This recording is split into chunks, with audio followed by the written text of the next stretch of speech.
Hey guys, welcome back to the COVID Cocktail Club.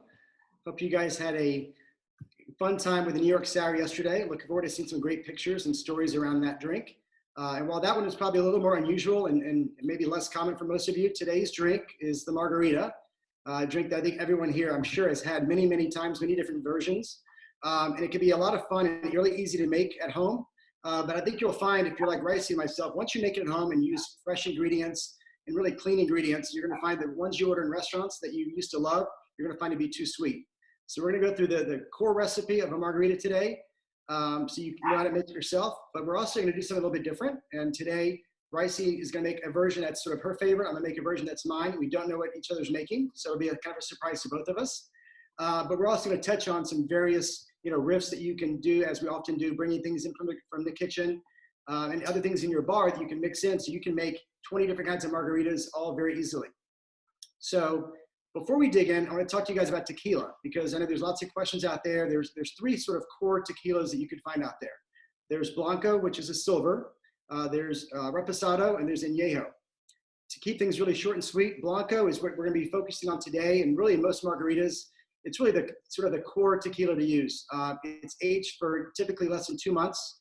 It's sort of the cleanest tequila. It's been aged in a steel tank versus a wood barrel.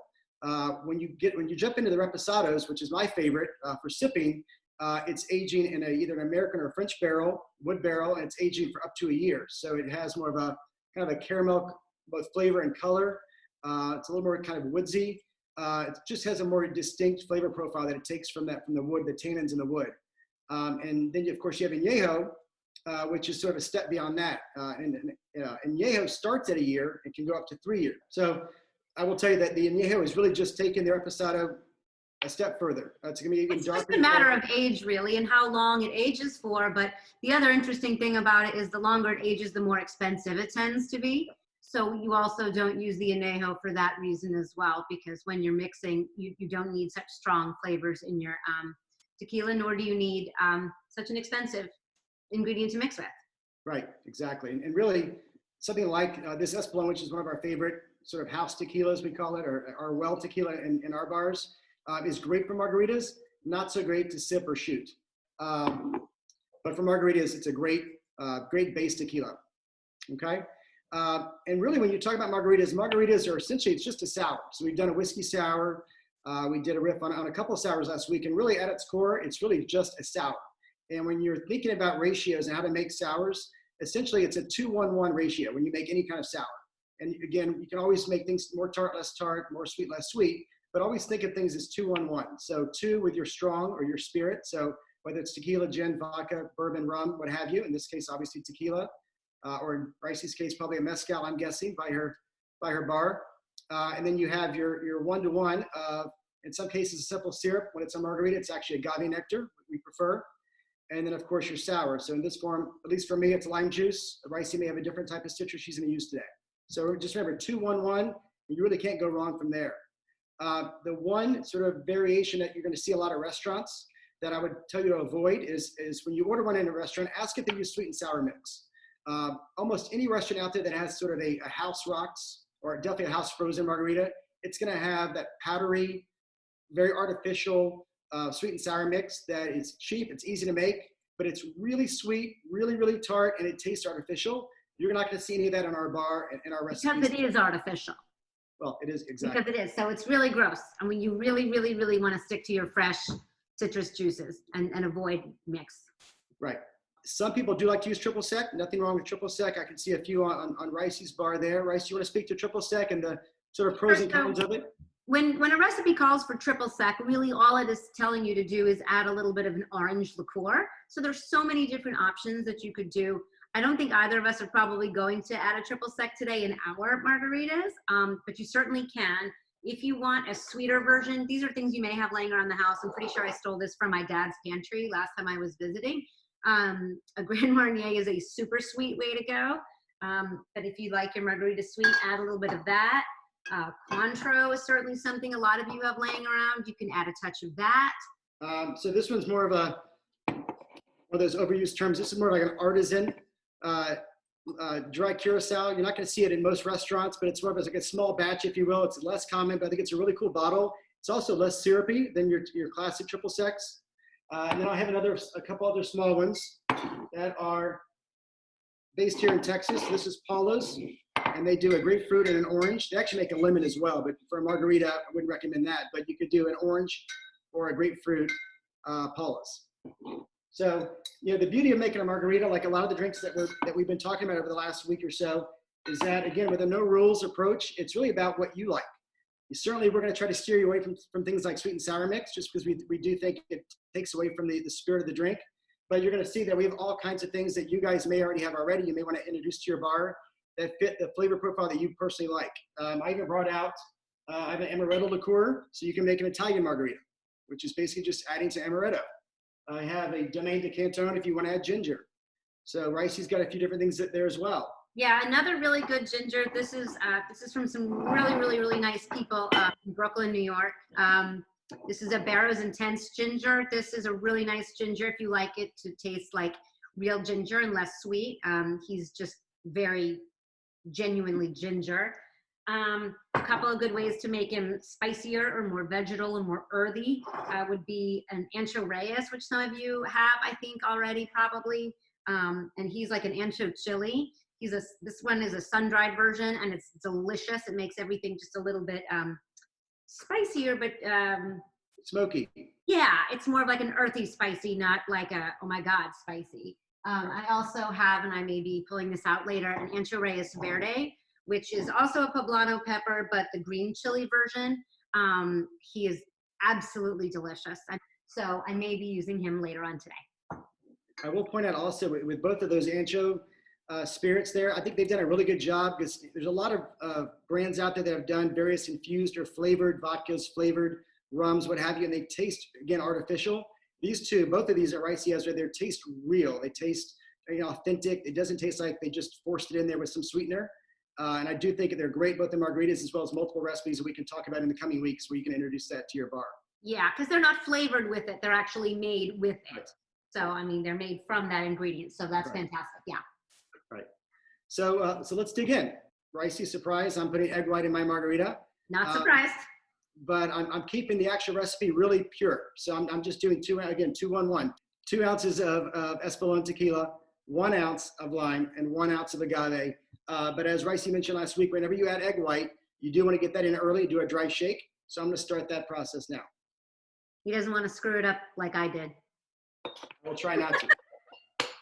So again, a nice clean break. Keeping the egg yolk whole. There we go. Well done. Well done, my friend. Just a little pressure. And then adding 1 ounce of both simple and lime, and then 2 ounces of tequila. So Rice, while I'm shaking mine, do you want to tell us you want to unveil your recipe? I am. Okay. So Jason told you, and a lot of you already know about my mezcal obsession. So whereas Jason used 2 ounces of tequila, I'm going to go ahead and half that and use 1 ounce of tequila and 1 ounce of mezcal. Okay. So my other way of making this riff a little bit different today is I'm going to use the grapefruit. These grapefruits are super seasonal right now, and they're all over the neighborhood, and some angel might have left a bunch on my front doorstep last week, and they are just beautiful. So thank you so much for that. So I'm going to go ahead and use, this is a lot, 2 ounces of this grapefruit juice, only because it is gorgeous. It's totally too much, but it is a beautiful, beautiful ruby red grapefruit, and it's so refreshing and so delicious, and you could literally just sip it all day long because, I mean, it's fruit juice. So I'm going to go ahead and use 2 ounces of that. But it's a margarita, so it does need to be sour. So I'm still going to add half an ounce of lime juice in there as well. And then, like I said, I did want it a little bit spicier. And I have to say, I did want a jalapeno slice in here, but I don't have a jalapeno. I'm really, really bummed. If I did have a jalapeno, what I would have done is take a couple of slices of that jalapeno. And the very first thing I would have done is put it in the bottom of my shaker tin, grab my muddler, muddle that up, making sure to avoid seeds, because the more seeds you have in there, the more spicy it's going to get. So be really careful about your jalapeno seeds. But I would have started with that if I'd had a jalapeno on hand. Sadly, I don't. So I'm going to add half an ounce of my ancho verde instead. Yum. Make me so happy. And then just a splash of agave. I'm not going to use the full 1 ounce because I just don't like it that sweet. And I think that all those fruit juices gave it enough sweetener, quite honestly.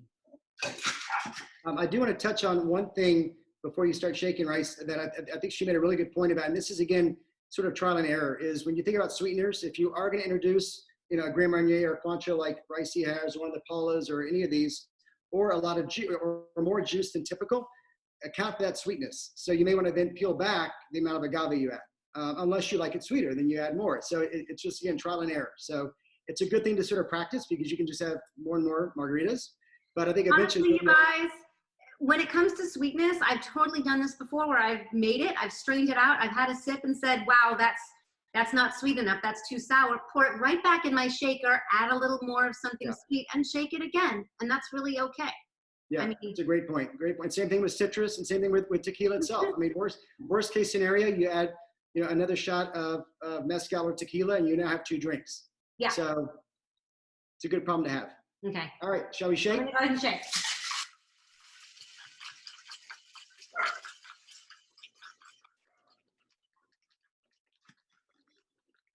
Didn't have to shake for 30 seconds this time because I didn't have an egg white going on. So I'm gonna make my margarita on the rocks because I have all that juice in there and I just wanna be able to enjoy this over a long period of time. So I'm gonna grab me an old-fashioned glass with fresh ice. Just as a little, again, bartender trick, I've had this coupe glass chilling for like the last 3 or 4 minutes. It's a nice presentation. Another little trick you can do if you have room in your freezer, which I assume right now most of us do not, but I think Ricey and I both can attest that in normal times, we have quite a few glasses in our freezer. There's nothing better than if you are hosting a party, so kind of looking ahead and get past all this, and hopefully sooner than later, and you're having a dinner party or a happy hour at your house, if you can put, half a dozen coupe glasses or Nick and Nora glasses or what have you, martinis, in the freezer, bring them out fresh for the party. It's a really nice presentation. I'm just gonna grab a grapefruit peel because mine is grapefruit. I'm gonna twist it a little bit and squeeze just to get a little bit of that oil right on top. Yum. Yeah, it looks great. And then for mine, because it's got egg white on top, I didn't want to introduce citrus to it. I just thought it would sort of disrupt the overall presentation, and there's plenty of citrus in it. But I do have, as Ricey mentioned, it's called Hellfire Bitters, made by Bittermans. They do a great mole bitters as well. It's one of our favorites. So this adds just a little bit of kick, but it also adds some color. So just take a couple of them and just drop them on top. You can definitely get this stuff around. I've seen this at the Downtown Specs. I think I've seen it at Total Wines as well. So this is definitely available if you want. It does give a kick to really anything. You could put it in anything that you want, really, and just it'll add a kick to anything. And I'm not sure how much you can tell from this angle, unfortunately. Well, let me move this because I do want y'all to see. But it allows you just to add some decorative element to your drink. It's sort of like if you're working at Starbucks and the way they can pour a coffee and make it look pretty and just add that extra little bit of attention to detail when you're presenting to somebody. Just a nice extra bonus. So. My dogs want some margarita. Good taste. Guys, wait for tomorrow. What you're gonna need is your bourbon, your sweet vermouth, some Angostura bitters, and if you did go out and buy some Averna, tomorrow's a good day to have that on hand. We're gonna be making one of my favorites, but I won't tell you what yet. You'll have to tune in tomorrow. All right, now, cheers, everybody. Cheers, everyone. Cheers, Jason.